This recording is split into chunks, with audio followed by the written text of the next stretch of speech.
आज की मूवी कहानी एक ऐसे समय की है जब इलेक्ट्रॉनिक्स मशीनों ने इंसानों के बीच जंग छेड़ दी थी और साथ ही साथ सभी टेक्निकल चीजें ऑटोमेटिक चलने लगी थी। ये मशीनें तब तक नहीं रुकने वाली थी जब तक दुनिया के हर इंसान खत्म न हो जाए।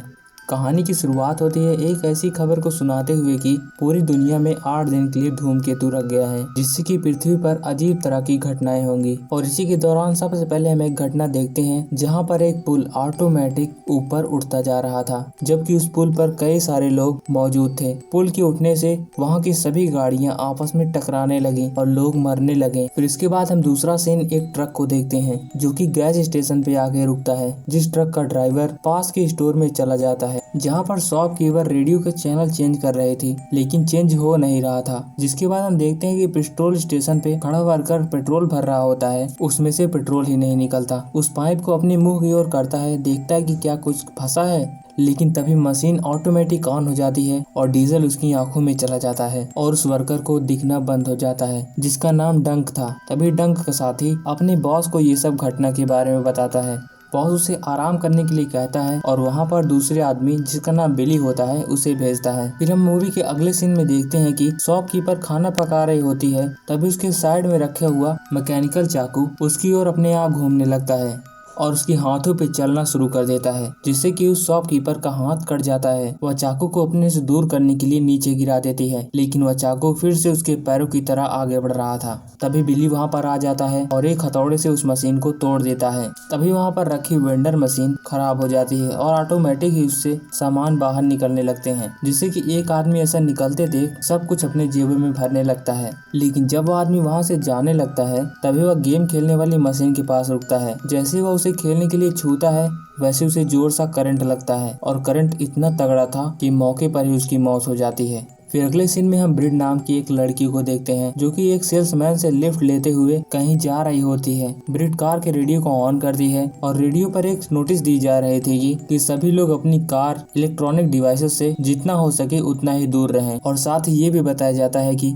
हाईवे से भी दूर रहें क्योंकि ट्रक्स लोगों पर हमला कर रहे हैं। यह सब सुनकर ब्रिड सेल्समैन को गाड़ी मोड़ने के लिए कहती है कि वह हाईवे से हट के चले, लेकिन सेल्समैन उसकी बात नहीं मानता। इसीलिए ब्रिड कार के स्टीयरिंग को खुद ही मोड़ देती है और वह दोनों गैस स्टेशन पे पहुंच जाते हैं। सेल्समैन ब्रिड पर बहुत गुस्सा होता है, जिसके बाद वे दोनों भी उस गाड़ी से निकल के उसी स्टोर में चले जाते हैं। तभी वहां पर खड़ा ट्रक जो पेट्रोल भराने आया था वह ऑटोमेटिक चलने लगता है, जिससे कि सभी लोग देखकर उसे हैरान हो जाते हैं। ट्रक ड्राइवर बताता है कि चाबी मेरे पास है, लेकिन यह ट्रक ऑटोमेटिक चल रहा है। फिर अगले सीन में हमें एक कपल को दिखाया जाता है जिनकी शादी अभी अभी हुई है और वह हनीमून के लिए निकले होते हैं। रास्ते में उन्हें एक हाथ दिखाई देता है जो कि खून से सना हुआ था। वे दोनों उसे देखने के लिए नीचे उतरते हैं कि क्या वो अभी भी जिंदा है, लेकिन वह मर चुका था। वह आदमी आसपास फोन ढूंढने लगता है ताकि वह एम्बुलेंस बुला सके। तभी उस लड़के को एक टो ट्रक आता हुआ दिखाई देता है और वो उसे बुला भी लेता है, लेकिन अपनी ओर तेजी से बढ़ता देख वह समझ जाता है कि वह उसे कुचलने आ रहा है और मौका देखते हुए वहां से हट जाता है।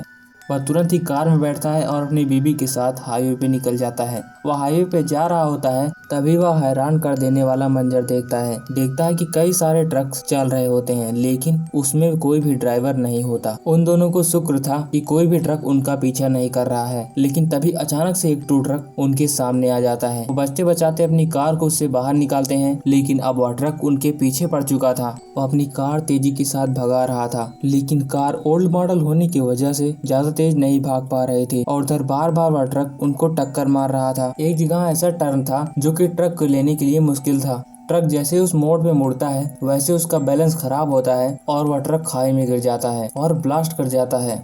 अगले सीन में हम बिली और ब्रेड को आपस में बात करते हुए देखते हैं, जिसके बाद हम डंक को देखते हैं जो कि अपने बेटे को ढूंढने के लिए वहां से जाने वाला होता है। बिली इससे लिए उसको मना करता है, लेकिन वह उसकी बात नहीं मानता और वहीं से जा रहा होता है। तभी एक ट्रक डंक को टक्कर मार देती है और वह तुरंत वहीं पर मर जाता है। जिसके बाद हम डंक के बेटे का सीन देखते हैं जिसका नाम डिगी होता है। वह फुटबॉल खेल रहा था। जैसे ही मैच खत्म होता है उसका कोच कोल्ड ड्रिंक लेने के लिए वेंडर मशीन के पास जाता है, लेकिन उस मशीन से अपने आप ही कोल्ड ड्रिंक्स निकलने लगती हैं, जिसमें से एक कोल्ड ड्रिंक कोच के सिर पे रखती है और वह तुरंत ही वहीं पर मर जाता है। डिगी यह सब देख करके हैरान हो जाता है। तभी डिगी देखता है कि उसका दोस्त एक रोलर मशीन से कुचला जा रहा होता है। डिगी यह सब देख करके तुरंत ही अपनी साइकिल उठाता है और अपने डैड के पास जाने के लिए निकल जाता है, यानी कि उसी पेट्रोल पंप के लिए। डिगी अपनी साइकिल से सभी गाड़ी से बचाते हुए वहाँ के लिए निकल जाता है।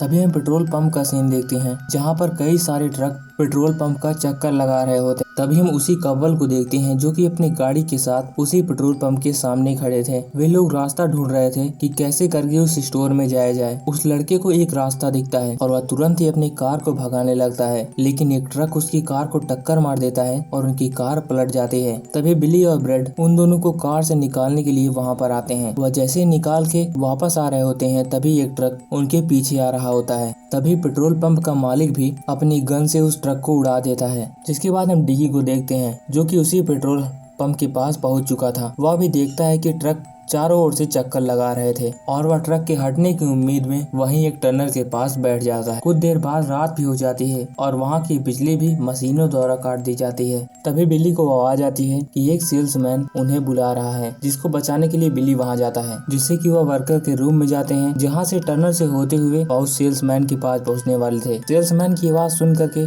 डिगी भी उसके पास जाता है और डिगी सेल्समैन को होश में लाता है और बिल्ली भी उस टनल हेल्प से डिगी और सेल्समैन को वहां से पेट्रोल पंप में ले जाता है। फिर हम सुबह का सीन देखते हैं जब दो गाड़ियां, जिसमें कि एक व्हील लोडर थी और एक मिलिट्री गन थी, जिस पर एक गन लगी थी, वह बड़ी गाड़ी एक कार को लेकर के उस स्टोर में घुसा देती है और सब कुछ टूटने फूटने लगता है। तभी वहां का मालिक निकलता है और इस गाड़ी को अपनी बंदूक की हेल्प से ब्लास्ट कर देता है, जिसके बाद वह मिलिट्री वाली गाड़ी अपनी बंदूक से फायरिंग करना शुरू कर देती है। इस हमले में वह स्टेशन का मालिक और काफी लोग मारे जाते हैं। जिसके बाद वह गाड़ी मोर्स कोड में हॉर्न बजाना शुरू करती है और मोर्स कोड की सीख डिगी को थी। डिगी तुरंत ही उसे ट्रांसलेट करता है और उन सबको बताता है कि वे सभी चाहते हैं कि कोई एक जाकर ही उन ट्रकों में पेट्रोल डीजल भरे। तभी वहाँ पर एक आदमी कहता है कि बिना बिजली के पंप काम नहीं करेंगे। तभी वहाँ की बिजली भी वापस आ जाती है। बिली एक आदमी के साथ प्लान बनाता है और उसे ग्रेनेड लाने के लिए कहता है। बिली बाहर उन ट्रकों में ईंधन भर रहा होता है। तभी वह देखता है कि लाइन से कई सारे ट्रक अभी उसी की ओर आ रहे थे, लेकिन कुछ देर बाद पेट्रोल पंप खाली हो जाता है। तभी बिली उस आदमी से ग्रेनेड लेता है और वह मशीन गन के पास बातें करते हुए ग्रेनेड को उसी गाड़ी के नीचे डाल देता है। जैसे उस मशीन को पता चलता है कि कुछ गड़बड़ है, वैसे वह अंधाधुंध फायरिंग करना शुरू कर देती है, लेकिन कुछ देर में ही वह गाड़ी ब्लास्ट हो जाती है और जैसे ही रात होती है वैसे ही वहाँ पर सभी लोग उसी टनल के सहारे वहाँ से बाहर निकल जाते हैं। वहाँ के ट्रक्स स्टेशन गैस स्टोर को पूरी तरीके से तोड़ फोड़ देते हैं। वे सभी अब किसी कार पर भरोसा नहीं कर सकते थे, इसीलिए वह पैदल ही नदी की तरफ चल देते हैं, जहाँ से वह नाव की सहायता से कुछ दिनों तक दूसरे आइलैंड पर सर्वाइव करेंगे। और यह मूवी यहीं पर खत्म हो जाती है।